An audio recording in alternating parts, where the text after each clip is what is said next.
Son los 8 bomberos del Ayuntamiento de Zaragoza desplazados hasta Marruecos tras el terremoto que se ha cobrado la vida de más de 2.800 personas y que deja más de 2.500 heridos. Durante 6 días recorrieron algunas de las zonas más afectadas y de más difícil acceso del país, atendieron a más de 100 personas y salvaron cerca de una decena de vidas.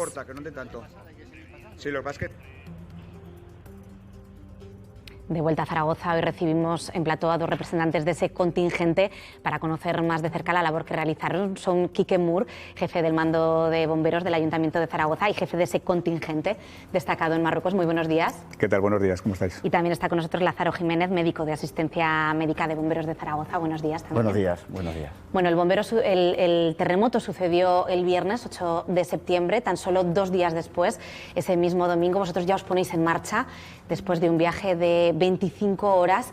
¿Qué es lo que os encontráis al llegar?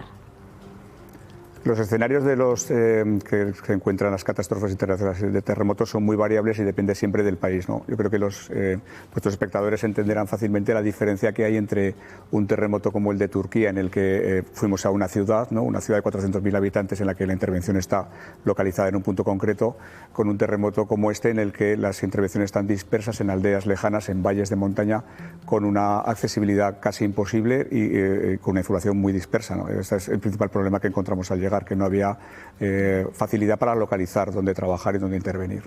Acceder a esas zonas fue una de las grandes dificultades con las que os encontrasteis. Os adherís a un convoy militar de Marruecos y allí la asistencia sanitaria que vosotros incorporáis es una de las claves, ¿no? Es uno de los puntos de valor de vuestro contingente. Sí, en este caso, bueno, en principio la idea inicial era búsqueda de personas sepultadas, pero el escenario es un escenario dinámico. En las catástrofes, sobre todo en este tipo, cambia, ¿no? Y te tienes que adaptar.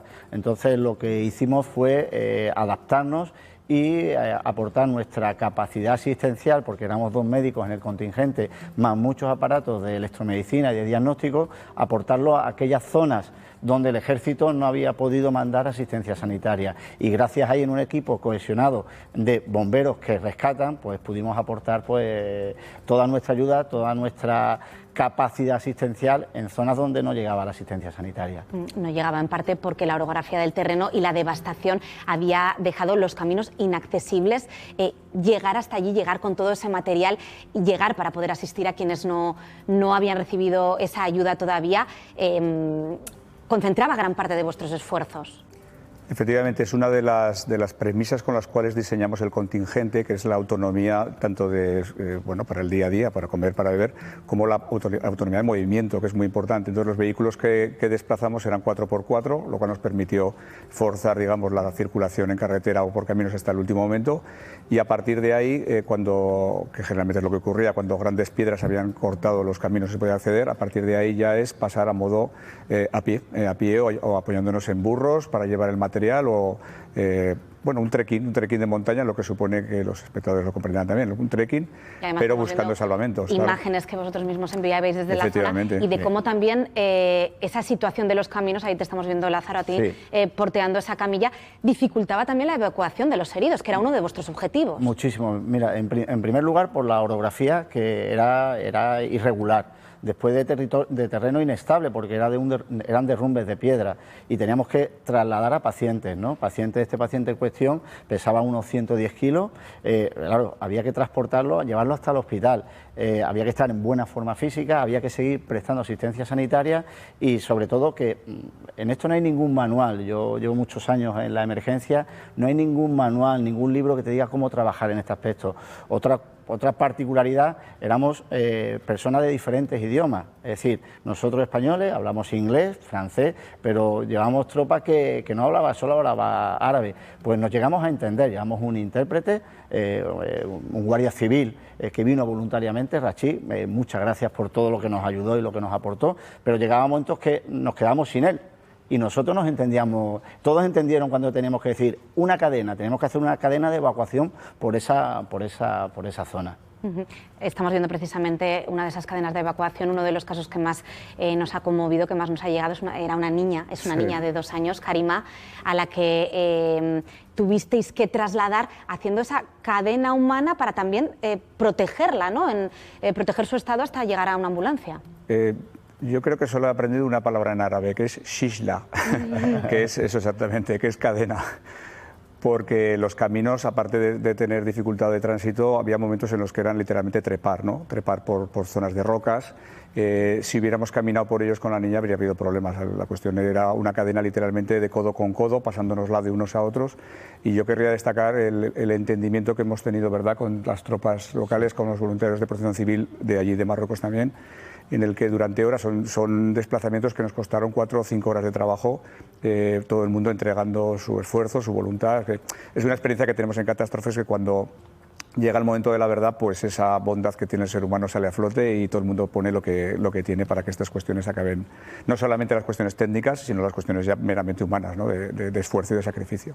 Hablábamos al inicio, dábamos esas cifras, asististeis a más de 100 personas, dando una cifra prudente, ¿no? Porque probablemente cautos, fueron muchas más, y decíamos que salvasteis la vida de cerca de una decena de personas, porque esos casos puntuales, 7 u 8 personas, su situación era realmente comprometida si no hubieran recibido esa... Mi compañero ahora precisará la gravedad de esos casos, pero tenéis que entender que estas aldeas era un éxodo, ¿no? Lo que ocurre en todas estas circunstancias, tanto bélicas como de catástrofes naturales, que la gente se ve obligada a abandonar su lugar natural de vida con lo opuesto. Entonces, conforme remontábamos a las aldeas buscando heridos, nos encontrábamos personas que bajaban transportando a sus propios heridos. O sea, no, es que esta es la situación, ¿no? Es un éxodo y bueno, los compañeros médicos han hecho atenciones de gravedad, ¿verdad? Personas que tenían patologías muy serias. En este caso, bueno, cabe destacar, ¿no?, el caso de Karima, ¿no? Era un traumatismo cráneoencefálico severo en una aldea, ¿vale? Una niña con un aspecto de gravedad. Ese fue, bueno, pues implicó un gran esfuerzo, tanto en el diagnóstico, en la evacuación. Tuvimos otro paciente, el que portamos con la camilla, ese tenía una infección en los pies por haber andado descalzo todos esos días, tenía heridas infectadas y eso produce una sepsis que eso tiene una mortalidad muy alta. Entonces había que trasladarlo a un centro hospitalario. Le hicimos una primera cura, pero bueno, había que trasladarlo. Fracturas de cadera en una mujer, ¿no?, una fractura de pelvis, traumatismo, todo era asociado a los desprendimientos de roca. Entonces era un gran reto, ¿no?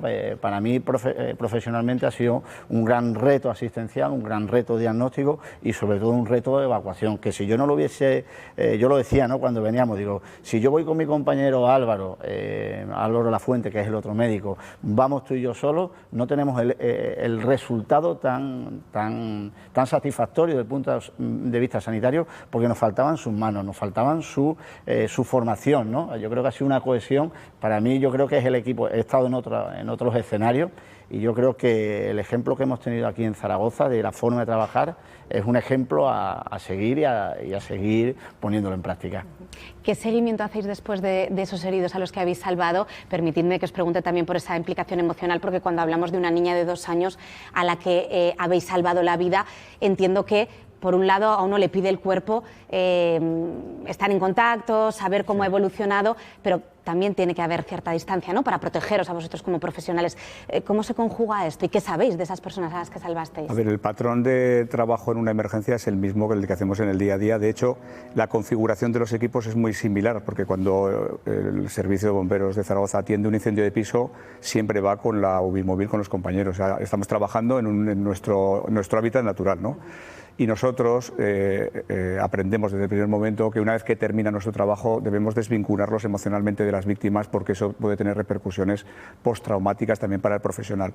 Sí que es verdad que en estos casos, ¿verdad?, hacer estos casos tan sensibles como esta niña, aunque solamente sea por garantizar el seguimiento médico de esa persona y pensar que incluso pudiera requerir una atención extra del país, ¿no?, se puede mantener un vínculo, pero desde el cuidado de que nosotros tenemos que también mirar por la seguridad de nuestros profesionales, ¿verdad?, y por su estrés postraumático. Nosotros, a nivel profesional, ¿no?, sí es verdad que nos interesa, ¿no?, desde el punto de vista profesional sanitario, pues saber cómo están los pacientes y sobre todo ver si tu ojo clínico ha sido el adecuado, ¿no? Y entonces, bueno, tomamos los teléfonos de militares. Rachid, que nuestro intérprete, este guardia civil que vino voluntariamente, tiene contacto con ellos y es el que nos está haciendo el feedback. Sabemos que la niña está bien, ¿vale?, que tenía un pequeño hematoma en el cerebro que no ha necesitado intervención y está bien, está con sus padres, y el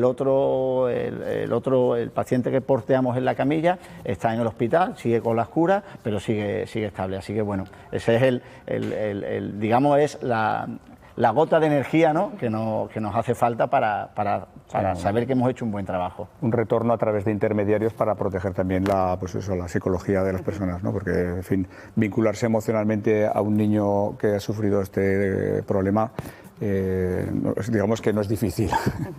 Otra de las situaciones que hemos podido ver en los vídeos que enviabais y que nos ha conmovido y que nos habla también de esa labor y de esa parte emocional de vuestro trabajo es cuando llegáis a una aldea, evaluáis a los heridos. Había una imagen en la que un pequeño, contaban, le ha caído una mesa encima y creo que eras tú el que aparecía diciéndole a su madre, el niño está bien, el niño está bien. Sí. Qué importante también esa labor, ¿no? Que haya una evaluación médica, un criterio profesional que dé tranquilidad a la población que tiene miedo después de lo que ha vivido. Yo creo que en este escenario en cuestión es importante el que vaya un profesional sanitario, sobre todo por eso, porque un padre, aunque haya sido una catástrofe, si tiene su hijo, se preocupa por él.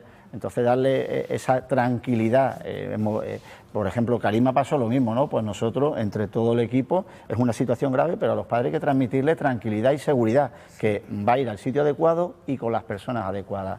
Y entonces, bueno, eso crea un vínculo y dejamos la imagen de nuestra ciudad pues, como se merece. Una anécdota bonita es que en una de las aldeas, quizás la más alta, ¿verdad?, de Fuerte Okun, la última de todas, pues una mujer que estaba embarazada, yo diría cuarto o quinto mes, puede ser de embarazo. Quinto mes de embarazo. Evidentemente había sufrido los efectos del terremoto y tenía miedo por la situación del embarazo y los doctores con el ecógrafo pudieron hacer una ecografía in situ y no solamente el niño, el feto estaba bien, sino que pudieron determinar el sexo del niño, lo cual para los padres fue una gran alegría. Mira, ves, es un varón y tal, y hay momentos también muy reconfortantes dentro de situaciones tan dramáticas que sin duda lo son, ¿no?, y de sufrimiento y dolor.